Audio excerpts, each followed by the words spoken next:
let us pause for a moment and reflect on how we can maximize on this potential. Your Excellency the Vice President, Cabinet Ministers, ladies and gentlemen, while we may all be aware of the statistics regarding youth unemployment, let me reaffirm His Excellency the President, Sheikh Professor Alhaji Dr. Yahya A.J. Jammeh, and his government's resolve to create the enabling environment for young people to develop and for their businesses to progress. The objectives of the various youth-friendly policies adopted by the government in the recent past is to address the gap in skills and decrease the level of unemployment and underemployment among youths. Here in the Gambia, it is no secret that unemployment and underemployment are among the main causes of poverty, especially for those that have limited or no skills. Consequently, the government's PRSP2 that focus on the problem of youth unemployment through various approaches, including support to private sector investment, will create jobs for the youths. The audience will recall that as part of initiatives to address unemployment and bring about growth, my ministry, in partnership with the private sector, organized a National Economic Summit in 2011, whose objective, among others, is to examine how best we could boost investment in the productive and service sectors to generate growth and employment. I want to reassure Gambian youths that under the dynamic leadership of His Excellency the President, government will continue to create opportunities such as this for the empowerment of the youth. Before concluding, distinguished ladies and gentlemen, please allow me to applaud RLG Gambia in taking this bold initiative to run their business in the Gambia. It is indeed true partnership between government and the private sector that we can eradicate poverty through employment.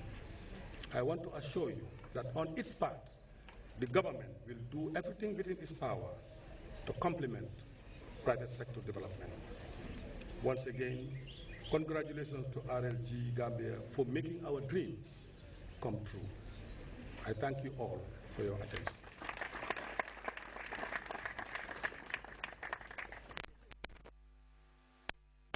Why the words of Daniel Webster Whittle came to mind this morning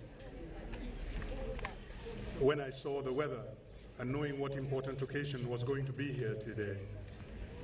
So the words that came to me were, there shall be showers of blessing. This is the promise of God. There shall be seasons refreshing sent from the Savior above. There shall be showers of blessing if we but trust and obey. There shall be seasons refreshing if we let God have His way. Your Excellency, Ajah Dr. Aissatou Njie Sedi, Vice President of the Republic of the Gambia, God is having His way here today. Distinguished Ministers of State from the Gambia, Ghana, and neighboring countries, members of the Diplomatic Corps, senior government officials, service chiefs, the Chief Executive of RLG Communications Limited, Mr. Roland Gambere, Mr. Papa Yusunjai, RLG Gambia, invited guests, ladies and gentlemen. Permit me to add my voice to that of the speakers who've gone before me, who re-echoed the importance of this day in the history of our country. The establishment of the ICT Devices Assembly Plant here is indeed a dream come true, and I will put across my case for you to understand why. After recognizing the indispensable role and influence of ICT in the quest to develop our country, the government in 2002 created the Ministry of Information and Communication Infrastructure to coordinate the prolific growth in the communications, information and technology, notably information technology industries. The ministry was charged with the responsibility of developing policies and regulatory frameworks to facilitate the orderly growth in the communication industry and to manage telecommunication resources, including the radio spectrum.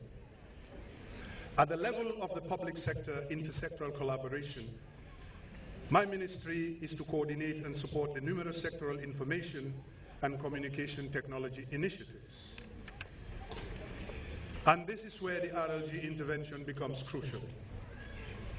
We are, by the happenings of today, fulfilling part of our mandate to build an information-rich and knowledge-based society consistent with the Declaration of Principles of the World Summit on the Information Society, the WSIS, which also require us to marshal ongoing and future ICT initiatives into a coherent and robust national ICT-led policy and to plan for economic, socio-economic development. Your Excellency, the Vice President, distinguished ladies and gentlemen, challenging as our mandate is, I am happy to report that significant progress has been made to put our country on the sound technological and communication platform. You may recall the extension of the national telephone backbone through the extension of the network to the north bank of the country using the combination of fiber optic cable and wireless technology. This was part of the network expansion project for 2004. And it is even our hope that RLG will consider relocating its head offices from Ghana to the Gambia. Your Excellency, ladies and gentlemen, I thank you all for your kind attention.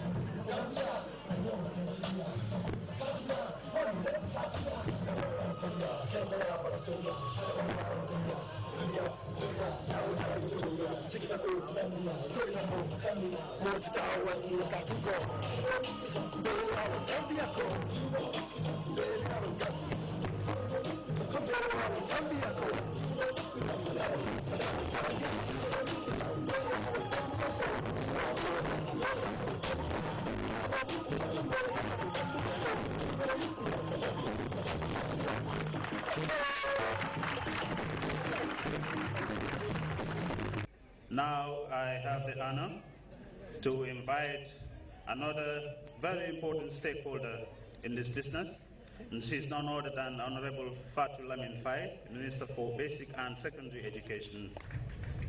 It is with immense pleasure that I deliver this short statement today on this groundbreaking event in our nation's history.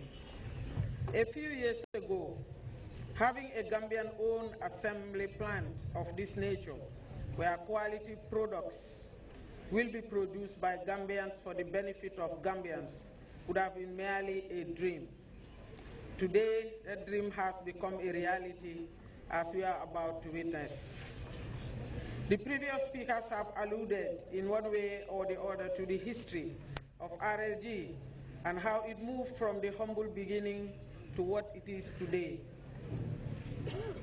I therefore need not repeat what has already been said. However, I would like to reiterate that the RLG journey in the Gambia is one that is truly worthy of emulation.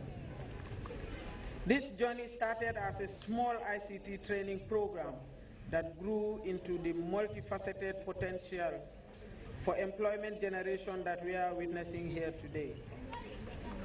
Mr. Chairman, the significance of ICT in the socio-economic development process of the Gambia, as well as the importance of a public-private partnership in such an endeavor, cannot be overemphasized.